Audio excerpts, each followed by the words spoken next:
አርበኛ አብደላ እንድሪስ የአማራ ፋኖ ብሔራዊ ኃይል ደቡብ አማራ ቀጠና የአሳምነው እዝ ህዝብ ግንኙነት ክፍል በጣም አመሰግናለሁ። እንግዲህ አብደላ ከረጅም ጊዜ በኋላ ተገናኘን። ሰሞኑን ስንገናኝ ብዙ ጉዳዮች ተከስተዋል። በአንዳንዶቹ ላይ እንደው በእናንተ በኩል ያለው መረጃም ሆነ አስተያየት ለማግኘት በሚል ነው። ከዘመቻ ማዕበል እንጀምራለን። ዘመቻ ማዕበል እንዴት አድርጓቸዋል? ዘመቻ ማዕበል በሚል በመላው አማራ አብይ አህመድ ጥቃት ከፍቷል። እስካሁን ባለው መረጃ ከተለያዩ ቦታዎች የምንሰማው ጥቃቱ መመከቱን ነው። እናንተ ጋር እንዴት? አመሰግናለሁ መሳይ። እንዳልከው ሰሞኑን ተከፋፍተን ከርመናል። አንዳንድ ከሚዲያው ባለፈ መሬት ላይ መሰራት ያለባቸው ስራዎች ስለነበሩ እኛም በድርጅቱ ከተሰጠን ኃላፊነቶች ውስጥ አንዱ የህዝብ ለህዝብ ውይይት የአደረጃጀቶችን መፈተሽና ማጠናከር ስለነበር በዚያ ላይ ተጠምደን ስለነበር ከኔ ጋር አልተገናኘንም። ወደ አነሳልኝ ጥያቄ ስመለስ ዘመቻ ማዕበል ነው ያልከኝ። መልካም። ዘመቻ ማዕበል ሳይሆን እንግዲህ ዘመቻ በማዕበል መጥቶ ማለቅ የሚለው ቃል የሚገልጽ ይመስለኛል። ሙከራው አለ በሐሳብ ደረጃ። በነገራችን ላይ ሐሳዊ ነው፣ ሐሳባዊያን የተንጠለጠለ ነው። ግን ደግሞ በማዕበልም በለው በመንጋ ወይ በደቦ ገብቶ ከማለቅ የዘለለ አንዳችም የሚፈይደው ነገር እንደሌለ የምናውቀው ነው። ምናልባትም ይሄኛው የተለመደው ትርክት ከ30 ወደ ማዕበል የተሸጋገረበት ነው። ልዩ ለየት ያደርገዋል ካል 30 አብይ አህመድ እና የሱ ጋሻ ጃግሬዎች 30ን ይወዱት ነበረ። አሁን ቀይረው ዘመቻ ማዕበል ብለውታል። እንግዲህ ምናልባት በማዕበል መጥተው ምናልባትም በተተኳሽም በስንቅም በትጥቅም በስነ ልቦናም ከማጠናከር የዘለለ የሚያመጡት አንዳችም ለውጥ የለም። በተግባርም ተፈትኖ የሆነው ይሄ ነው። በእኛ ቀጠና መጥተው በተለያዩ ቀጠናዎች እንቅስቃሴ አድርገዋል። ግማሹን አሰላለፍ እያዩ የወገንን አሰላለፍ በማየት ብቻ ፈርተው የቆሙ አሉ፣ የተመለሱ አሉ። አንዳንድ ቦታ ላይ ለምሳሌ እንደነ ይፋት ቀጠና የመሳሰሉ ቦታዎች ገብተው ያለቁበት ሁኔታ ነው ያለው። በተለይም የአማራ ፋኖ ብሔራዊ ኃይል ደቡብ አማራ ቀጠና አሳምነው እዝ ከተመሰረተ ወዲህ በርካታ ድሎች የተመዘገቡ ቢሆንም በተለይም የ7 ለ7 ክፍለ ጦር እንዲሁ ታላቅ ጀብዱ የሰራበት ነው። አገዛዙ በሰልፍና በመሳሰሉት ህዝብን ለማደናገር ሙከራ አድርጓል። ነገር ግን ምንም ድል ያልቀናውና እንደመጣም የሱ በኪሳራ የተደመደመበት ሁኔታ ነው ያለው። የሚቀይረው ነገር የለም። የፈለገ ስያሜ ሰጥቶ ቢመጣም ከዚህ በኋላ በአማራ ህዝብ ላይ ተንጠላጥሎ ስልጣን ማቆየት የሚሆን የሱን ፍላጎት ማሳካት እንደማይችል ያለፉት 2 ዓመታት ባሳለፍናቸው ጊዜያት የተመዘገቡ ውጤቶች አመላካች ናቸው። የተለየ ነገርም በአማራ ህዝብ በኩል አይኖርም። ሙከራው ግን አለ። በእኛ በኩል ከመመከትም ዘለለ ወደ መልሶ ማጥቃት ወይም የተቀጠቀጠበትና ወደ ጉዳት ያስተናገደበት ወቅት መሆኑን ነው ማለት የምችለው። መሳይ እንደው አብደላ ምንድነው ለየት የሚያደርገው? ማዕበል ሲባል እንግዲህ ከተለያዩ ማሰልጠኛ ካምፖች ብዙም ወታደራዊ ስልጠና ያልወሰዱ ሌላው ቀርቶ መሳሪያ መፍታትና መግጠምም ብዙም ልምድም የሌላቸው እንደሰማነው ከሆነ ጥይት ተኩሰው ማያውቁ ጥይት ድምጽ የሰሙት በስልጠና ጊዜ ብቻ የሆነ እንደዛ እሱንም አጭር ቀናት ውስጥ ነው። እንደነዚህ አይነት በእድሜም ገና ለመሳሪያ መያዝም ያልጠነከሩ ህጻናት ወታደሮችን ጭምር ነው እንደ ማዕበል ያስገባው። ምን ልዩነት አያችሁ? ማዕበል ብሎ የመጣበት ዘመቻም ሆነ እስከዛሬ 2 ዓመት ሲያደርጋቸው ከነበሩት ይሄኛው የሚለየው ነገር አለ? መሳይ ምንም በግብር ደረጃ የሚለየው ነገር የለም። ቅድም እንዳልኩ አገዛዙ መኮረጅ መስረቅ ለማዱ ነው። የሚሰርቀው ቢያጣ እኛ ዘመቻ መቶ ተራሮች ብለን አወጅን። በዚያም ሲቆጨው ነበር የሆነ ነገር ብሎ መጣ። ከዛ መጣና ዘመቻ አንድነት ብለን አውጀን አየ። ያንን ነው መልኩን ቀይሮ የመጣው። በነገራችን ላይ አንተ ቅድም እንዳልከው በመከላከያ ካምፕ ብቻ ወይም በማሰልጠኛ ገብተው የወጡን ሳይሆን ታስታውስ እንደሆነ በዚህ ሳምንት አይ ቲንክ ከ6-7 ቀን በፊት ይመስለኛል የሰሜን ሸዋ ዞን አስተዳዳሪ የሚባለው መካሻ ለማየው የሚባል የብልጽግናው አሽከር ጭንቅላቱን ለሌላ አከራይቶ የሚኖር አቅመቢስ 6 ቀን ወይ 4 ቀን አስገብቶ ለዚያውም በፎርፌ የማይገቡ ሚሊሻዎችን ሸዋ መርሃቤት ያውራጃ ላይ ሲያስመርቅ እንግዲህ አንተ ጽንፈኛ አጠፋለሁ በዚህ ቢጫ በለበሰው ድራሽክን ነው ማጠፋው ሲል ነበር። ሰምተው እንደሆነ በዚህ ቢጫ በለበሰው ድራሽክን አጠፋዋለሁ፣ በቃ ወገባ ገዳን አከርካሪን ነው የምሰብረው ሲል ነበር። እንግዲህ አስበው ከ3 ዓመት በላይ በትግል ተፈትኖ የወጣ በርካታ ወደ ውጊያ ያደረገን ፋኖ 3 ቀን ወይ 4 ቀን ለብ ባለ ሚኒሻ አከርካሪን ሰብራለሁ የሚል በጣም ግብዞች የሚያረጉትን የማያውቁ የሚሰሩትን የማያውቁ የተግባርንና የቲዮሪን ልዩነት የማያውቁ በጭብጨባ የሰከሩ እንዳልኩ ቅድም ጭንቅላታቸውን ለሌላ አካል አከራይተው የሚኖሩ ድኩማኖች የሚያረጉትን አያውቁትም። እና እንዳልከው በማሰልጠኛም ገብተው ምንም አይነት የቴክኒክም ይሁን የታክቲክም ይሁን የስነ ልቦናም ትጥቅ የሌላቸውን ጭምር ሰብስቦ በማምጣት ቁጥር በማንጋጋት የሚያልቅ ትግል የሚመስለው ግን ደግሞ በእውነታው ደግሞ የአማራን ህዝብ በፍጹም ሊቋቋም የማይችል ከተለያዩ ብሔር ብሔረሰቦችን በማጭበርበርና በማምታታት የሚንቀሳቀሰው ግብሩ መጭበርበርና ማምታታት የሆነው የብልጽግናው ቡድን ያረጋል። ግን በእኛ በኩል ድል ገጥሟል። ይህንን ድል ደግሞ ወደ ድል የመቀየሩ ስራ ተጠናክሮ ቀጥሏል። በቀጣይም ምናልባትም መቀልበስ ብቻ ሳይሆን ላለፈው 1 ዓመት ያክል ስንንቀሳቀስ በነበረው ምናልባት ያጠፋናቸው የተተኳሽ የመሳሪያና ሌሎች የጎደሉ ግብአቶችን የምናሟላበት ጊዜ በመሆኑ በእኛ በኩል ምንም የሚቀየር ነገር እንደሌለ ይሄን ማረጋገጥ የሚቻለው። አርበኛ አብደላ እንግዲህ ሰሞኑን በአገዛዙ በአንድ ጎኑ ዘመቻ ማዕበል ብሎ ከፍተኛ የሆነ ቅዳቅዶ ጥቃት ለመክፈት ጀመረው አጠቃላይ እንቅስቃሴ የሚጠቀስ ነው። በሌላ ጎኑ ደግሞ የአማራ ህዝብ ድጋፍ ሰጠኝ፣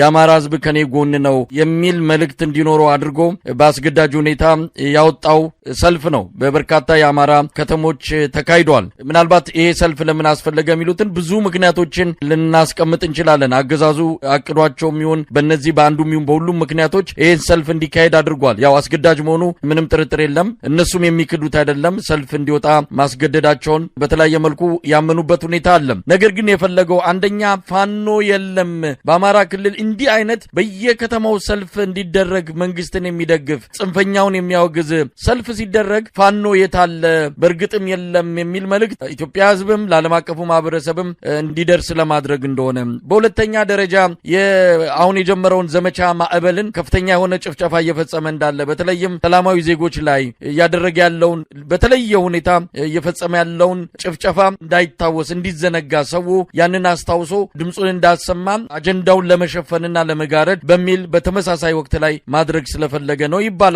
በሌላ በኩል ሰሞኑን የኦሮሞ የፖለቲካ ሊቃን አብይ አህመድን በተለየ የአማራ ህዝብን ለማጥፋት እያደባ እንደሆነ ሴራ እየጎነጎነ እንዳለ እያደረገውም እንዳለ የሚያጋልጡ ምስክርነቶችን እየሰጡ ነውና የአማራ ህዝብማ የኔ ደጋፊ ነው ይኸው በሰልፍ ወጥቶ አሳየ በሚል ለነዚህ ለኦሮሞ ሊቃን እያጋለጡት ላሉት ምላሽ ለመስጠትም እንደሆነ ይነገራል። ዓለም አቀፉ ማህበረሰብንም ለማደናገር በብዙ ምክንያቶች ነው ሰልፉ ተጠርቶ የተከናወነው። እንዴት አያችሁት? እንደው ሰልፉ በተወሰነ ደረጃ እንዲደናቀፍ በተወሰነ ደረጃ ህዝቡ እንዳይወጣ በተለያዩ የፋኖ መዋቅሮች ጥሪ ተደርጎ ነበረ። ምናልባት በአንዳንድ ቦታዎች ተሳክቷል። ምን ማለት ይቻላል? መልካም መሳይ፣ እንግዲህ እኛ የምንለው በተደጋጋሚ ይህንኑ ነው። አሁን በደንብ አድርገህ የፖለቲካ አሁን ለቆጠረ ሰው ወይም የኢትዮጵያን ታሪክ በአግባቡ ለሚፈትሽ ሰው ከተመለከትከው በቃ ታሪክ ራሱን እንደቀየረ የአማራ ህዝብ እንዳሸነፈ አንዱ ማሳያ ነው የሰልፍ ተብሎ የተጠራው ነገር። ለምን መሰለ መሳይ፣ የአማራ ህዝብ ወደዚህ አምርሮ ከመውጣቱ በፊት ከ7-8 ጊዜ በላይ በሰልፍ ጠይቋል፣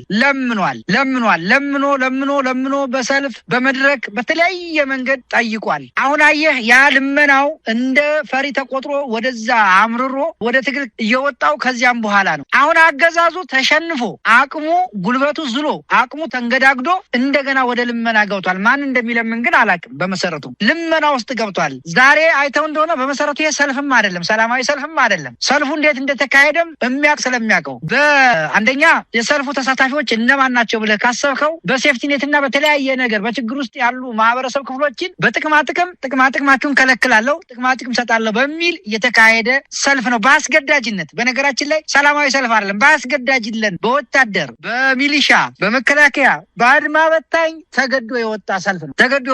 ከዛ በዘለለ ዝም ብለህ ካየኸው አገዛዙ የሚችለውን ሁሉ ሊጋጋጥ ይችላል። መንግስት ሰራተኞችን በሰዓት ፊርማ፣ በደሞዝ፣ በጥቅማጥቅም፣ በፍረጃ በማድረግ አስገድዶ ያወጣው እንደሆነ ምንም ጥያቄ የለውም ስለሚታወቅ ማለት። ከዛ በዘለለ ግን አንተ እንዳልከው ህዝብ ለማደናገር ለተባለው ህዝብንማ ላለፉት 3 ዓመታት እኮ ሲያደናግር ቆይቷል፣ አልተሳካም። አሁን ፋኖ የለም አጥፍቼዋለሁ ብትል ማህበረሰብ ውስጥ ፋኖ እኮ ማህበረሰቡ ነው። ማህበረሰብ ውስጥ ያላካል እሱ አንዱ እጠቀማለሁ ብሎ የሚያስበው በተለይም በዚህ ሰዓት አገዛዙ በተለያየ መንገድ ጭንቅ ውስጥ ነው የገባው። በነገራችን ላይ ጭንቅ ውስጥ ውጥረት ውስጥ ነው ያለ። ከዚያ ከውጥረት ለመላቀቅ የተለያየ ያቀልልኛል የሚለውን ነገር ሁሉ ያደርጋል። የአማራ ህዝብ ከልቡ ውስጥ አንቅሮ ሰርዞ ወደማይመለስበት ደረጃ ላይ እንዳደረሰው እያወቀ ግን ደግሞ ሌሎች ብሔር ብሔረሰቦችን ለማደናገር በሚል ይሄን ይጠቀማል። የሱ የሳይበር አርሚዎችን ጭምር ቀለብ የሚሰፍርላቸው ቀለብተኛ የአማራ ህዝብ ጠላቶች አጭበርባሪዎችን የሚዲያ አካላትን በመጭምር በማሳተፍ ህዝብን በማስገደድ በማሰር